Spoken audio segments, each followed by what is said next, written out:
Ladies and gentlemen, thank you for tuning in. She has a wonderful personality. She really does. You are listening to Talking with Gloria. Let's take a walk on the wild side. With your host, Gloria Ponziano.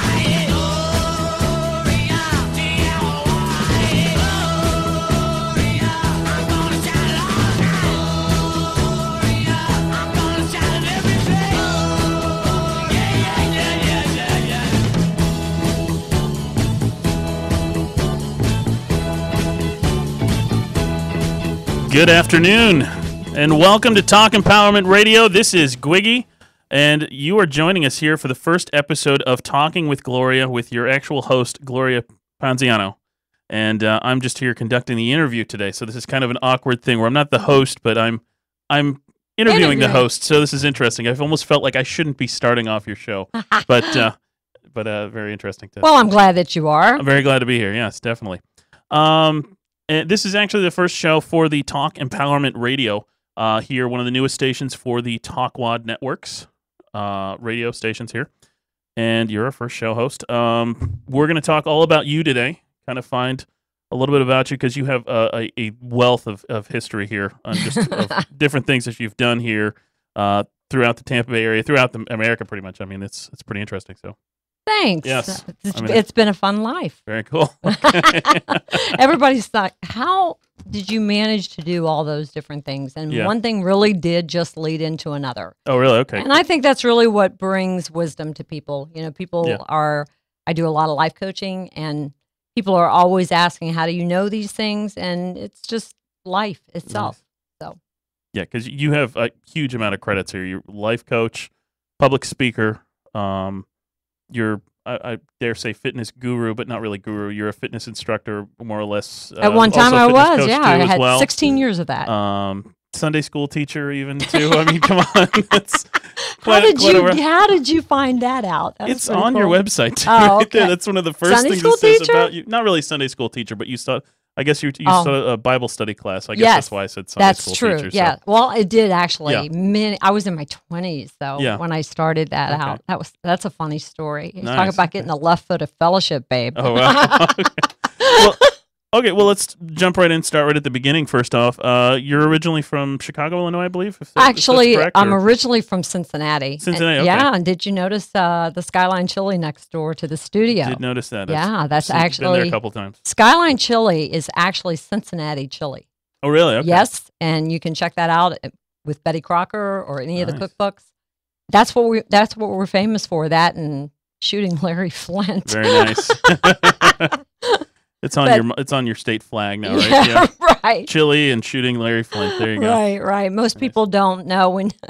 Most people have they have a different idea when you say you want to go for a three-way. Nice. Nice. But that's actually what Skyline Chili is all about. Yeah, that's what we're talking about, folks. Skyline Chili. It's not other topics. Anyway, okay. Back to Sunday school. Very nice. So now, you're originally from Cincinnati. How long did you live there? Actually, I met my past husband.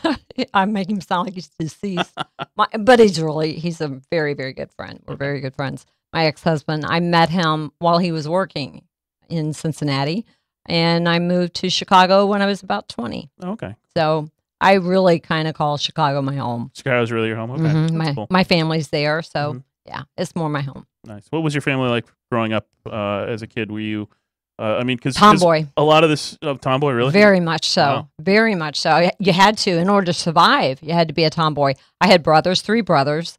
And definitely, if you're the only girl with three brothers, definitely, yeah. No, I had a sister, but she's, there was 4 years difference, and there may as well have been 40. Yeah. And, I was closer with my brothers, and anything a guy could do, a girl had to do, or you couldn't survive in our neighborhood. So, yeah, I was definitely a tomboy, very athletic in school. I put on my Facebook a lot of times when I go to the shooting range. And, we learned how to shoot when we were kids, and it was a family tradition. And Dad would take the boys out on Thanksgiving and, shoot some rabbit. And, it's just that kind of growing up. Very nice. So.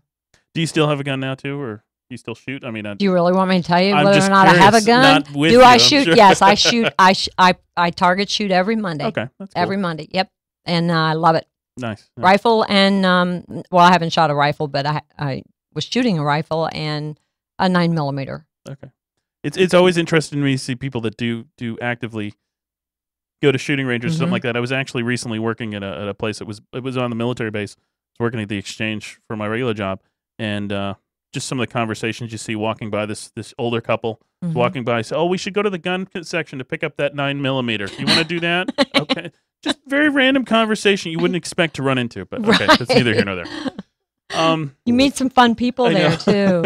You really do. We met a father. I believe it was an uncle. Now that I think about it, and he was coming out of the range with 3 of his nieces, and they were like 14, 12, and 7.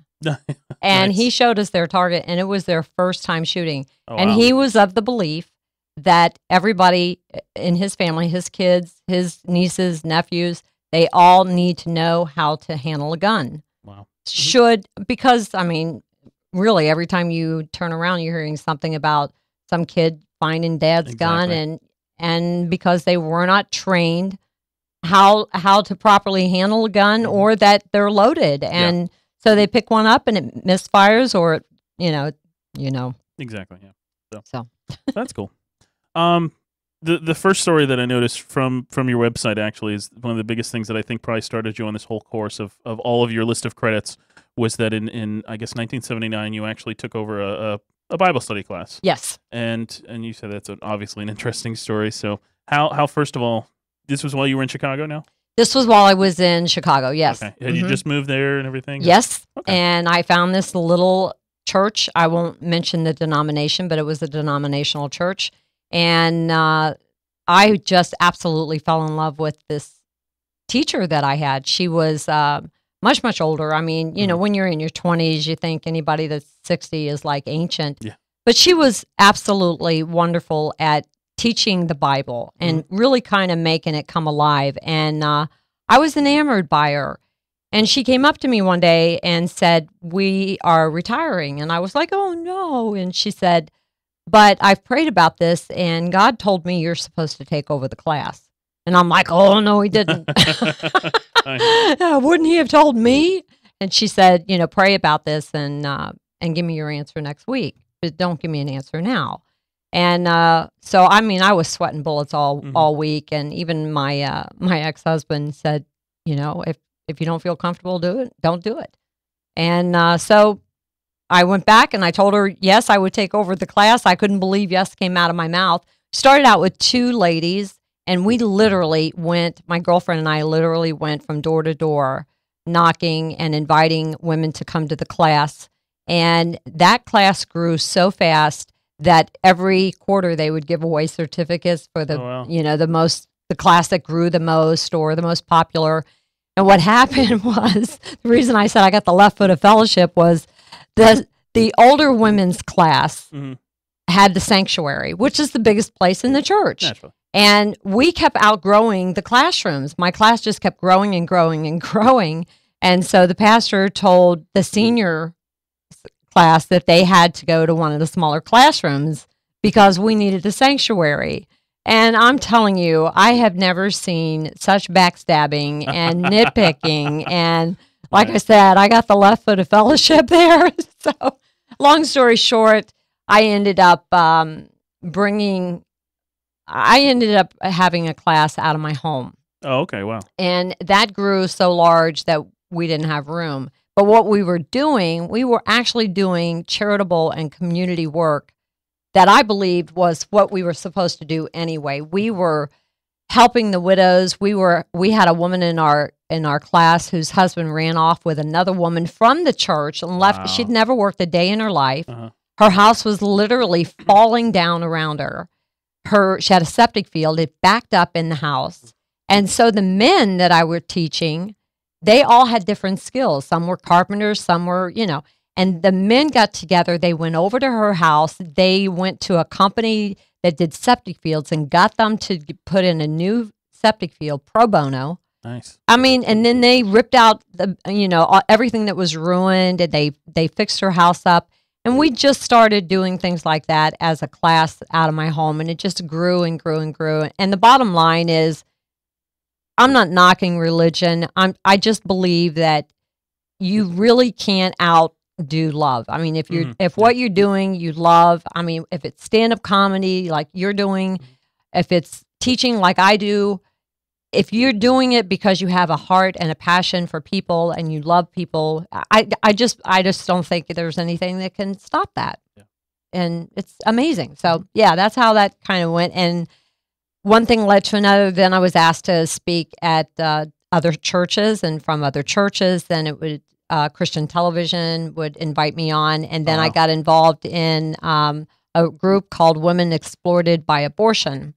And obviously, being from a Christian background, you would obviously know what my views would be on that. And so I was asked to speak at quite a few groups. And then from that, I was asked to come into public high schools, private high schools.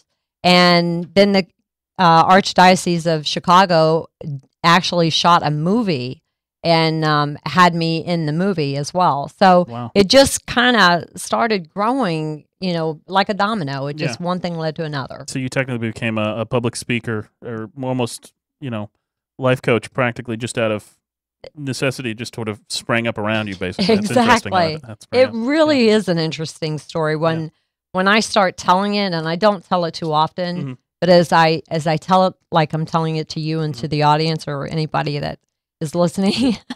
I didn't tell anybody I was doing this live tonight to the last minute because I didn't know if we were going to really do this. But when I tell people the story and I listen, I am really kind of awestruck at how things just kind of fell into place.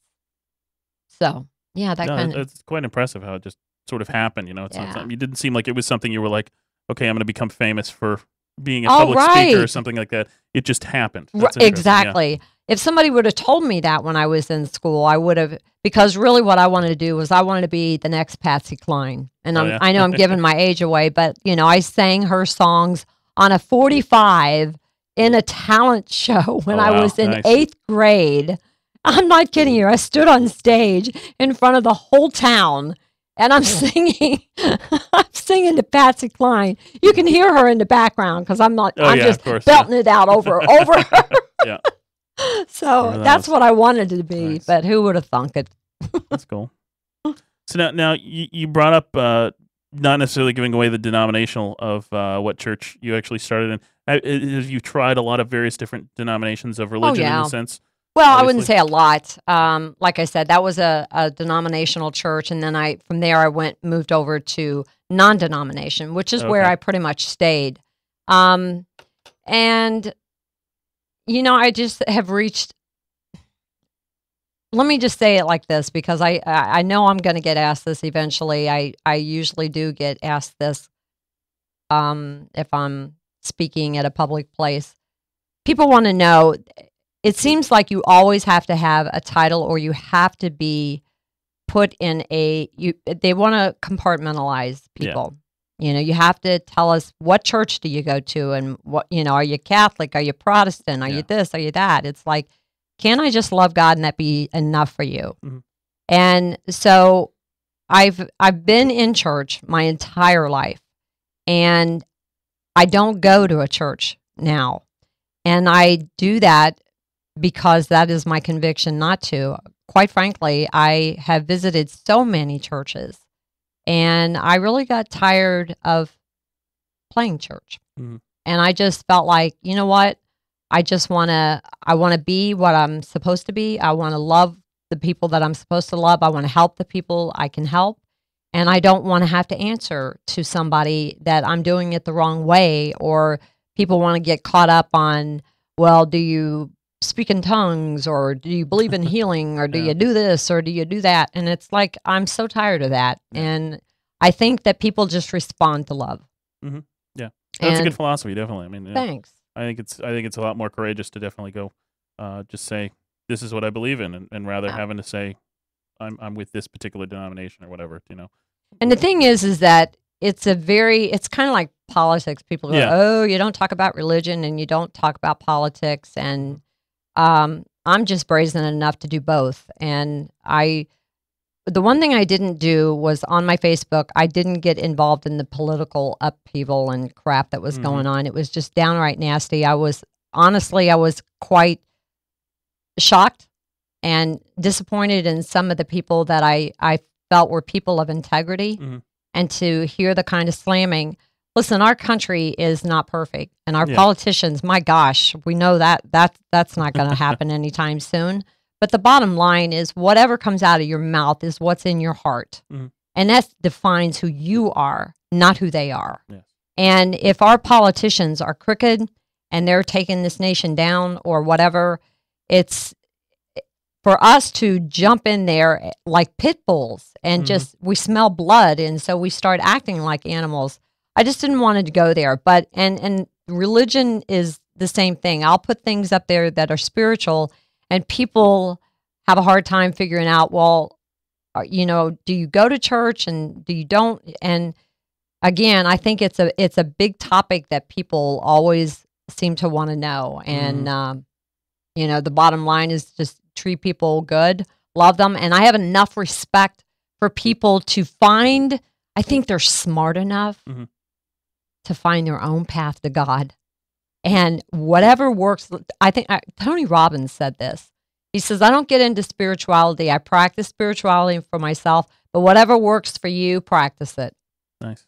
And I think that that's a good philosophy. Definitely. So I'm going to adopt that. So me and Tony, we're on the same page. All right, you're all on the same. Nice. Very cool. Now, just to backtrack a little bit too, it says on your website you studied originally at Joliet Junior College for you got a BS in business at that way, and then you went to Oral Roberts. Yeah, the BS is bullshit. No. We were talking about that too. Pretty much business, any kind of a BS in business, you really just need to know how to BS. That's the best trick to business, anyways. And the thing is, my experience actually came through my ex-husband. We started a construction business together, which was really a unique kind of construction. And I got more experience in my life working, well, I think he retired after 40 years because we were divorced and he was still running the business. But it was, we installed shelving and storage systems in warehouses from coast to coast. It's called an erection business, believe it or not. Nice. It is. Honest to goodness, he loved to. No, that's true. Very so, yeah, he loved to tell people what he did for a living. He said he was an erection specialist. And I said, you know, well, let me be the judge of that. So. Very nice. I can see I'm shocking you already. No, not at all. I shouldn't be if you're a comedian. I've often aspired to become an erectionist specialist, so it's okay. But we did. We started the construction business from our living room. Okay. And we ended up, he was in the top of his field. Wow. And we did, our customers were BMW, the United States military. Wow. Gosh, I just can't, JCPenney, Sears, you name it, we install. I mean, you can't go into a warehouse without seeing the shelving, you know, that the product, that's what we installed. Caterpillar was a huge job for us. And so we had a union and a non-union business. So there was a lot of negotiations that had to go on. And, you know, you had to do a lot of competition with your competitors as far as bidding and pricing, and then getting everything set up to get your crew out to another state and get them set up and get the job going. And then if the unions found out, then the unions would come in and bring the guys down out of the rack and get them out of there as safe as you can. And so I learned a lot in business just by us starting our own business. And then, as you know, I started my own business in the More Than Fitness. Yeah. So I was able to put it all to good use and served me well. So yeah. Very nice. Cool. And let's see. And it also said you went to Oral Roberts too. How did that come about too? Oral Roberts actually came about through our church. They had an extension of Oral Roberts University, and they had professors that came right into Chicago. Oh, okay. And so we were able to, anyone who wanted to enroll could. And it was the first time that Oral Roberts had ever done that. And I believe they're doing it in all major cities now. So you don't have to move to Tulsa. Okay. That's cool. Yeah.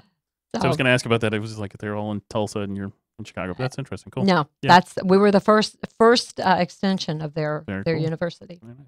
Cool. Now we just sort of started to touch on it, but obviously you'd been public speaking for a while, going to different churches, in the movie and everything like that, running your own businesses. How did you first come up with More Than Fitness? This started in 1995, is what it says. But. Awesome story. I was at church, the non-denominational church, and we had, fortunately, it was a huge mega church, and it grew. It was one of these churches that grew from a Bible study out of the home, that within a few years, we were in a building that held, I don't know, probably 800 people, and we were running 3 services, and then we moved it to, we built another big building that had a sanctuary that held about 2,500 people. They were running 2 and 3 services. So we helped them. We were there while it was growing. And consequently, when you have a church of that size, you get top billing with all the television evangelists. Nice. And there was a teacher, I won't mention his name, but he came to the church and he said 2 things that struck a chord in me, that I've blogged about this, and I've also talked about it on some of the other interviews that I've done. He said 2 things that really changed my life. One is, if you want to be successful, find a need and fill it. So whatever's out there in the community, find a need and fill it, and you're going to be successful. And the secret to your success is hidden in your daily routine. And a lot of people didn't get that, and I couldn't seem to get away from it. I woke up in the middle of the night that night thinking about the secret of my success is hidden in my daily routine. I couldn't get that out of my head. And I was mowing the grass one day, and it just occurred to me that I had just finished working out in our dusty old basement that was unfinished. We had just built a home, and the basement was unfinished. And I set up everything I needed down there to work out. And I did it for me because I enjoyed doing it. So I'd go down there and I would, work with dumbbells, or I'd get on the treadmill and run. And then I would go out and do yard work and so on and so forth. And at that time, this was in the early 80s, anybody that was successful all had gym memberships. Chicago Health Club. Or if you belonged to the Chicago Health Club, it was a status symbol. It told everybody you were successful because nobody could afford to have gym memberships back in the early 80s. So the secret of my success was hidden in my daily routine, find a need and fill it. So I thought, why not be a personal trainer and go to the client and make it affordable? And that was it. I decided that's what I was going to do. So I went to certification. I got certified through AFA, which is one of the best. And I didn't even have to advertise. I just put my business cards out at the local GNC and a local tanning spa. Wow. And before I knew it, I was turning people away. Oh, wow. And so I traded my car in for a little pickup truck. And my husband converted the back end. He put little miniature gang boxes in there. And I put all my weights in there. And I was able to slide my bench in. And I would get up at 3 o'clock in the morning. And I would be at my first client's house at 5 in Chicago, 40 below, snow, ice. And I'm carrying all of these weights in for every client. Coming out of their house an hour later, driving to the next client. I did that for several years before I was able to convert my my entire basement, which at that time was finished and everything. But I, had been doing this for quite a few years now, and was able to have my own private studio. And then I had a waiting list of clients for more than 5 years for people to get in and train with me because they had to make a 12-week commitment. Yeah. And they had to come to me 5 days a week. And they're like, 5 days a week? I'm like, it's that or nothing. You're my business card. You're my calling card. So I need to make you look good, and you need to make a commitment to me. And if you can't make a commitment for 5 days a week, we don't have we got nothing to talk about. Next. Especially with a waiting list that long, you don't need to wait for somebody who's not going to be committed to. Did you have any problem with people committing to it in some cases? Never. Where people would, like if somebody started the program and then just sort of faltered off ever or anything like that, or no? I had maybe in 16 years, I maybe had 1 or 2. And if they did, the ones that I'm thinking about had actual physical problems or a family issue that, Yeah. But it's a pretty good track record right there. It really is. And it's one I'm proud of. And I really say that as humbly as I can, because if you go onto my website, talkingwithgloria.com, you'll see some testimonies, and you'll see that also on my other website, morethanfitness.com.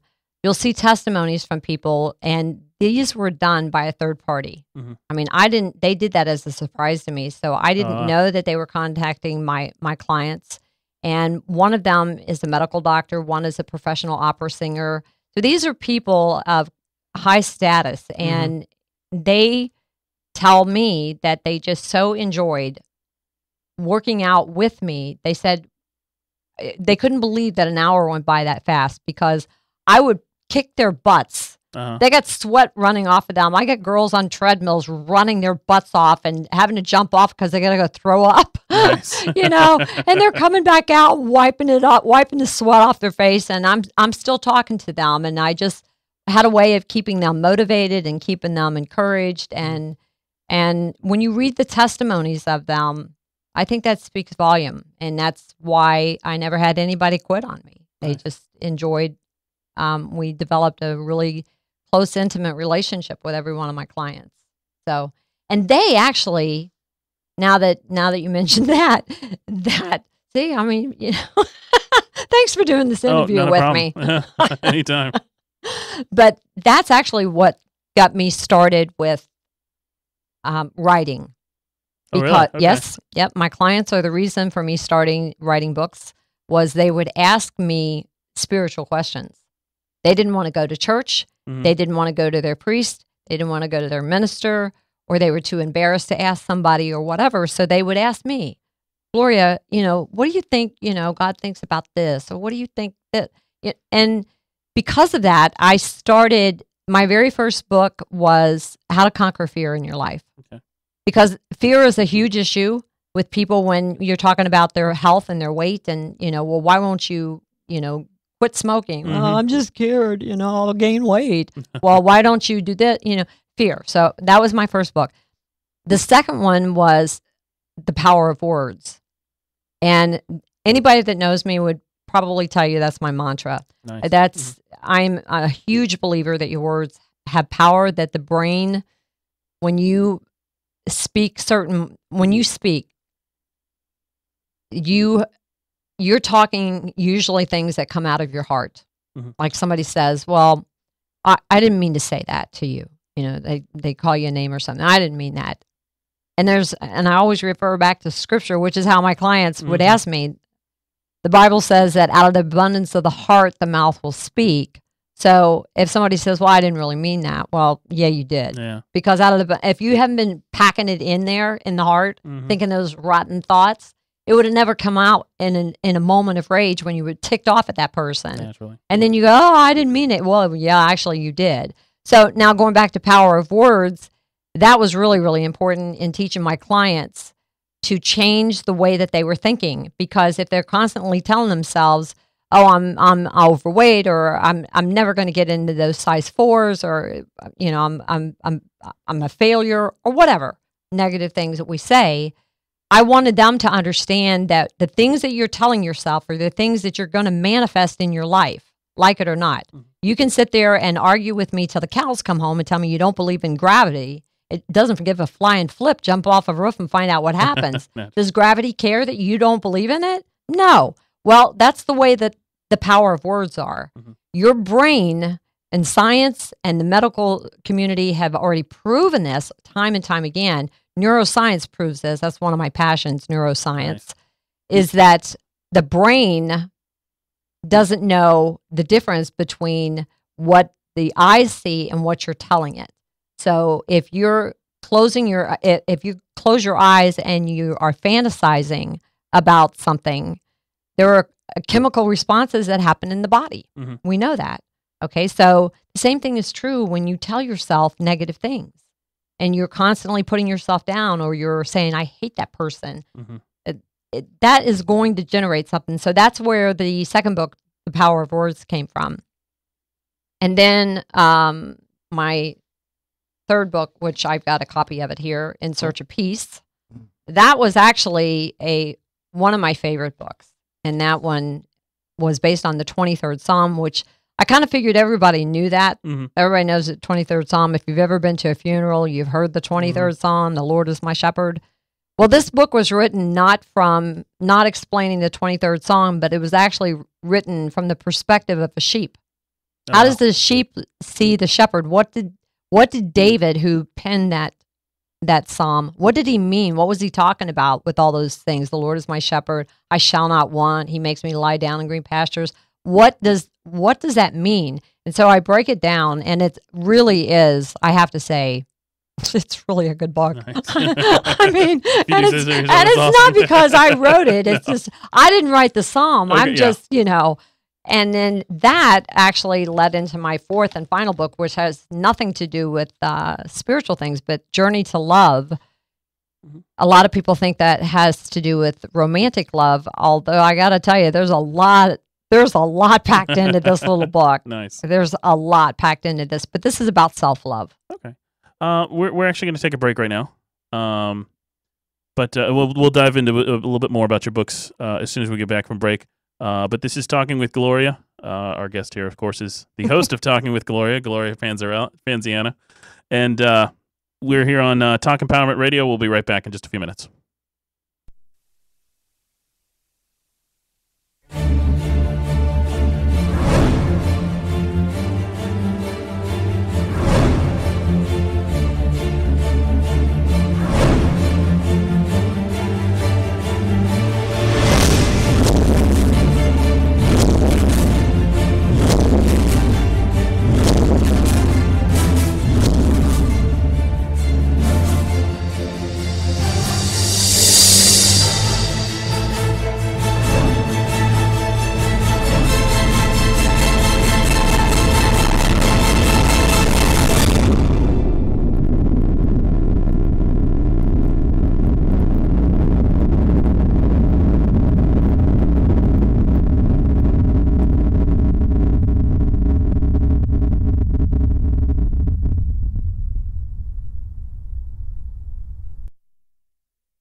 Welcome back. This is Talking with Gloria. I am Gwiggy, not Gloria. But we're here on Talk Empowerment Radio, getting to know our new host here for Talk Empowerment Radio here. We just started to talk a little bit more about your books, and you said actually a lot of your personal fitness coaching actually got you to start writing the book. How exactly did you come to that decision of actually, first of all, was it the process behind it of just saying, I need to write this? Or how did you first start off with it? I mean, because first of all, I mean, I always look at writing, especially like a big thing like a book. That's a pretty huge commitment and a huge undertaking in a sense, It is. What was your process through starting to write something like this? Well, it was really easy because I sat down to write the first book, and I really thought I was just kind of writing a journal, and I thought I was going to just do little notes for my clients, and so it was easy because I didn't have this. You know the saying, you bite off more than you can chew? And a lot of times, and I'm all for, vision boards and, dreaming big. And anybody who knows me knows that I'm all for that. But sometimes you can make a vision so big that it's overwhelming and you can't reach that goal because you get, oh my gosh, I just never get there. So I didn't look at this as a book. The first one, I looked at it like I was writing a little journal, and I was just going to staple them all together on a piece of paper and hand them to my client. And one thing led to another. I got on this writing thing, and it just started pouring out of me how to conquer fear. And then I started telling stories, and people tell me, "Man, you're a great storyteller." And that's basically in how to conquer fear. I was telling stories about my daughter and her fear of flying and how we overcame that and where that came from and how it basically came from the things that she was telling herself. She'd never been on an airplane, so how in the world can you be afraid of flying? And she had a meltdown on a plane. So I'm telling these stories, and before I knew it, it was thick enough that it was a book, and somebody said, wow, you should make that into a book. And so I did. I self-published. The first 3 were self-published, but Journey to Love was picked up by a publisher. But very nice. Yeah, so that's really how that started. And for those people that heard that, I want to answer a question that I get asked all the time. Do you think you should self-publish or should you go with a publisher?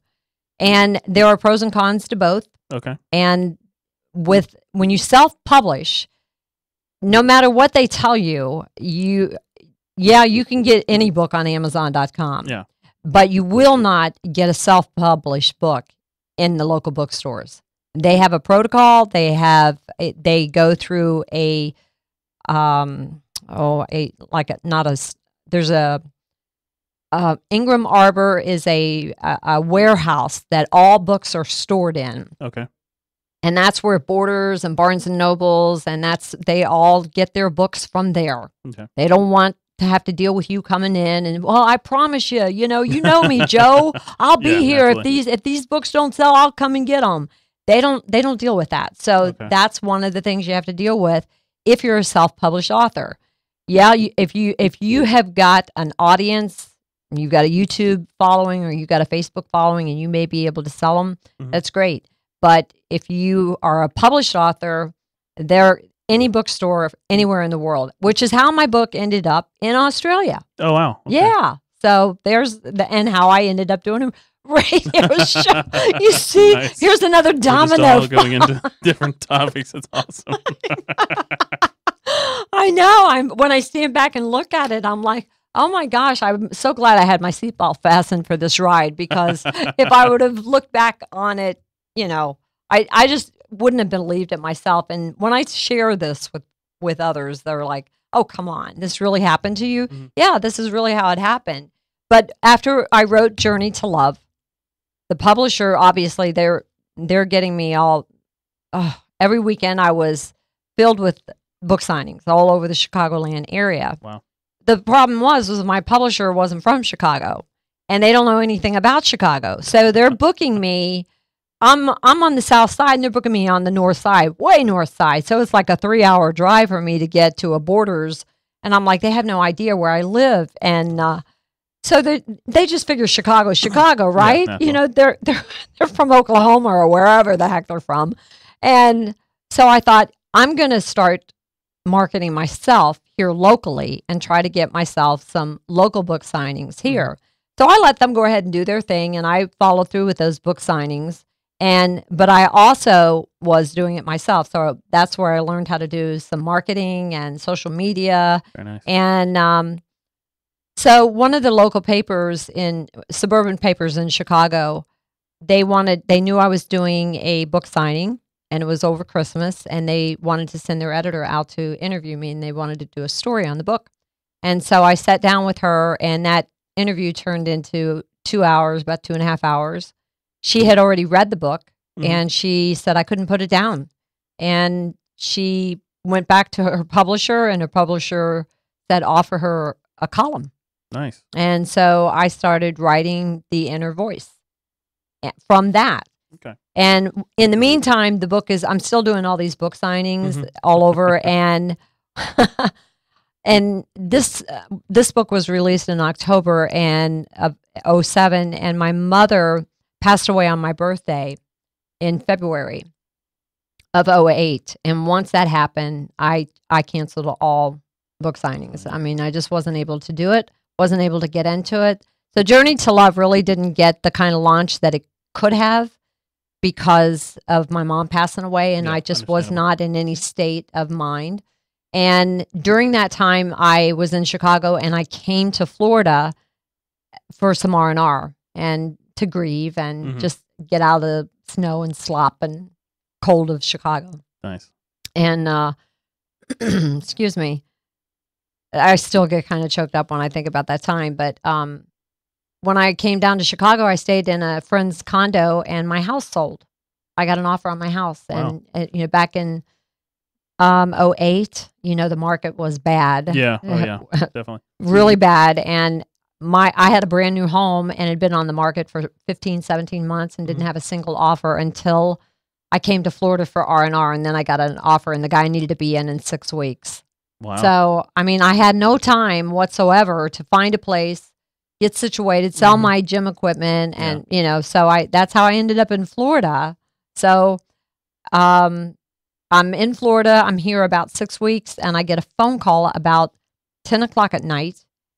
And it was a gentleman that had like a Hindu Indian accent. Okay. And I thought it was a telemarketer, and I couldn't understand what he's saying, so I hung up on him. And he called back, and he said, "Please don't hang up. I'm calling you from Australia." And I'm like, "Oh, wow. What?" Nice. And he tells me that he is the general manager for Rhema 106.5 FM in Queensland, Australia. Nice. And he wanted to talk to me about doing a radio show. And I said, "Well, how do I do a radio show in Australia? Are you going to fly me there?" He goes, "No, do it remotely." Well, how do I do that?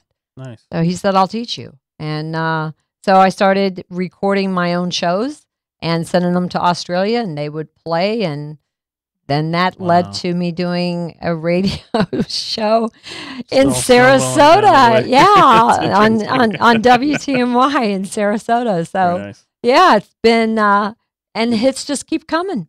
Very cool. So here I am on Talkwad. And now you're on Talkwad. Very exciting. Now I'm going global. We're going global. We're all across America, absolutely. So, to talk about the column, do you still write the column in? No, I don't. For a little while, while you were just after this book came No, out. I wrote it for quite a while, okay. And but unfortunately, the newspaper itself, as a lot of newspapers across the country, even in Sarasota, the Tribune, and a lot of papers are folding up because people are getting their news online. Exactly. So something had to go, and everybody did actually. So they just keep it to a local small community now. It still has they're still there, but not like they used to be. Okay. So. Okay. Kind of backtrack again a little bit too, because we've snowballed into your whole career just all the way down the line here all of a sudden here too. You actually have a quite unique way looking at fitness. Is not just health, but it's like your body, mind, soul, spirit, and everything like that. Can you touch on a few things about that, of what your philosophy is while you were as a personal trainer and stuff with More Than Fitness, how that what would you typically start off with when you started with a new client, basically, is what was? Well, obviously it's so easy. I would start out with they would have a consultation with me first, and I'd find out, what are your goals? And usually, to lose weight, and obviously if you're coming to a personal trainer, you're out of shape or overweight or some type of goal. And so we would sit down and we would talk about what's realistic for them. Mm-hmm. And if somebody needed to lose 50 pounds, and believe me, I've had clients do it. I've had clients that have competed in national bodybuilding competitions. Wow. So it can be done, but you have to do small steps. Mm-hmm. So that's important. So that's really what they come to me, and that's what they want to hear first of all, is that, can you help me go from a size 16 to a size 8? Yes, I can do that, but it's going to take a commitment from you, and I'm going to teach you how to eat. I'm going to teach you how frequently to eat. I'm going to teach you the difference between lean protein and, carbohydrates and complex carbohydrates.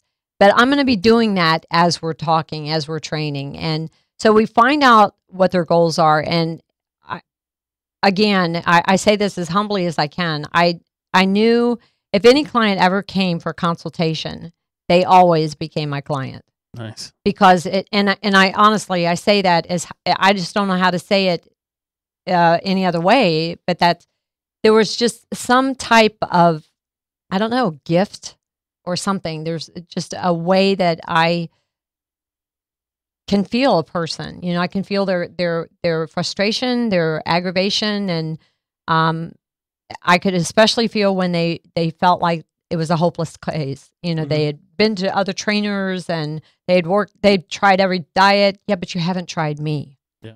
And so once you start building a trust with the client, teaching somebody how to work out is the easiest thing in the world. I mean, it's a no-brainer. In fact, I would say this to anybody listening: if you are working with a personal trainer, please ask them who they're certified through. There are so many personal trainers out there. I go to a gym and I know that some of those trainers are not certified. There's no way that a certified trainer would have clients doing some of the things that I see these trainers do. It's dangerous, first of all. A chiropractor's dream a second, So please ask for, to see the certification and know that they're certified.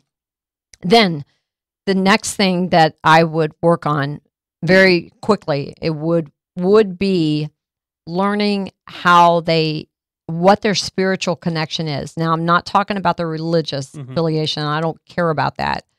But I would want to know what they believe in. Do they believe in a higher power? Do they believe in the universe? Do they believe in God? Do they believe there's some kind of connection?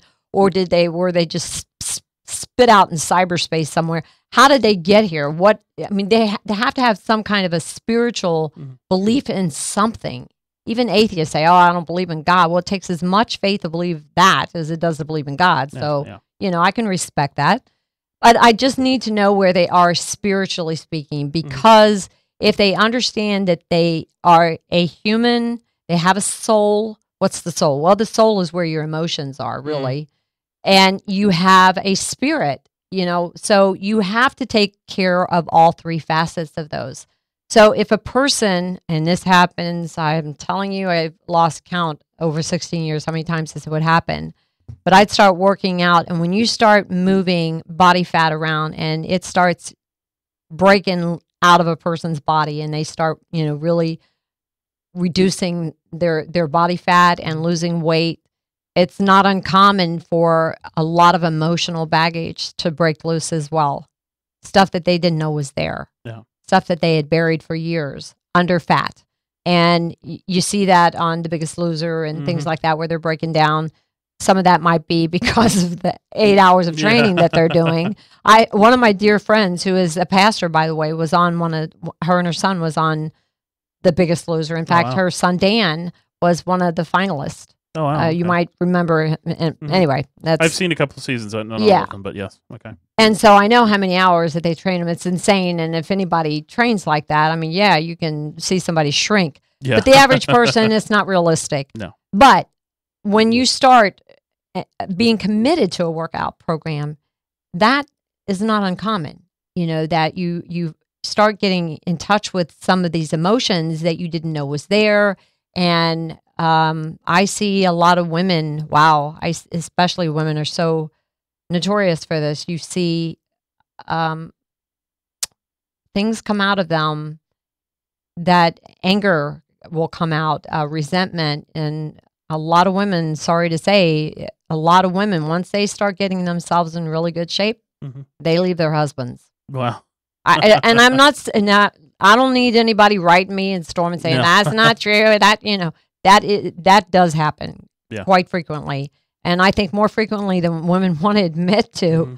And guys don't want to hear that. But let me tell you something, men, if your wife or woman is out of shape or overweight and you're not giving her attention because she's not a size 4 anymore, she'll change that one of these days. And if you're not giving her the attention and the same love and devotion that you did in the beginning, once she gets to that size 4, it was over long before she ever got there. Wow. Because you can't neglect your woman because she gets out of shape. What is it with men? And maybe you can tell me this. What is it with men that want a 10? Get angry about that too, yeah. Yeah, they want a 10 for a woman. Yeah. But it's okay for them to be out of shape and balding and everything else. But it's okay for that. That's a double standard, don't you think? Obviously. It's just the way society is. That's just the way we've all just sort of been brought up through just whatever with, social media, movies, the way TV just portrays everybody. That's kind of the stuff we just want when we grow up, and we're just like,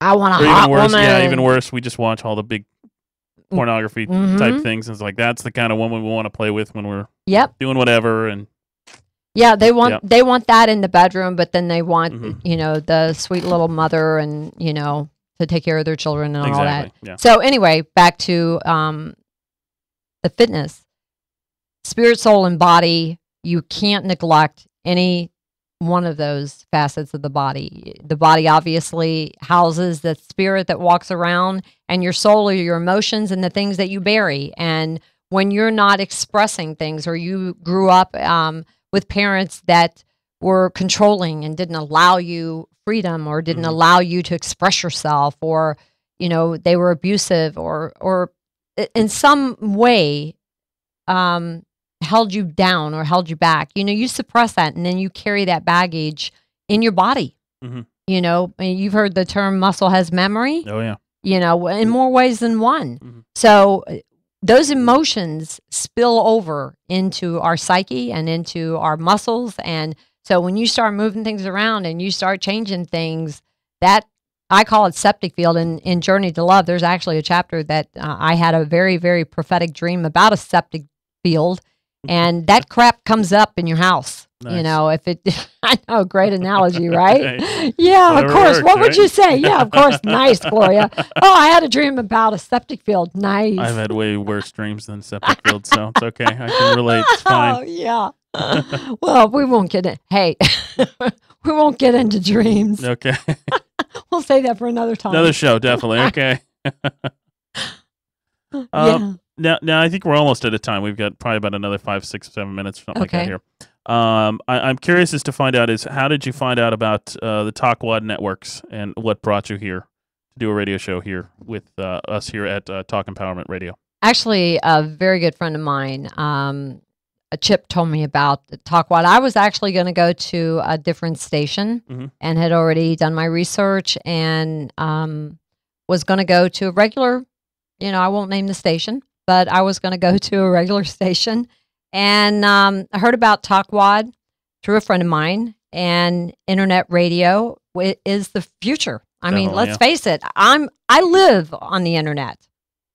Everything I do, I blog. Absolutely. I do. Now I'm doing broadcasting, and I know that anybody our age group or younger knows that everything is done on the internet. Really what the deciding factor for me is that I've been on radio and I know that they podcast my audio, but they weren't podcasting the video. If you wanted to see my guest live in the studio, you had to catch it that day. Yeah. So they weren't recording that. And that's something that Talkwad offers that nobody else was offering. Mhm. And for me, I like recording shows and then watching them when I'm bored or I have some extra time. Yeah. And it's the same way with the internet.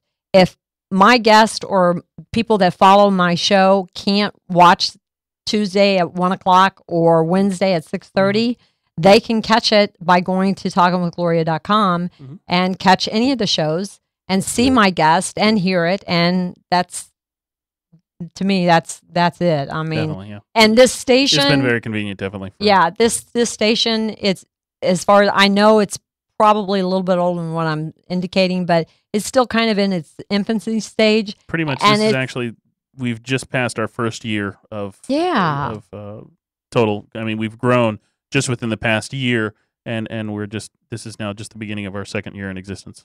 And see, that's what I want to be a part of. I want to be a part of something that's brand new and that's growing, and I want to watch.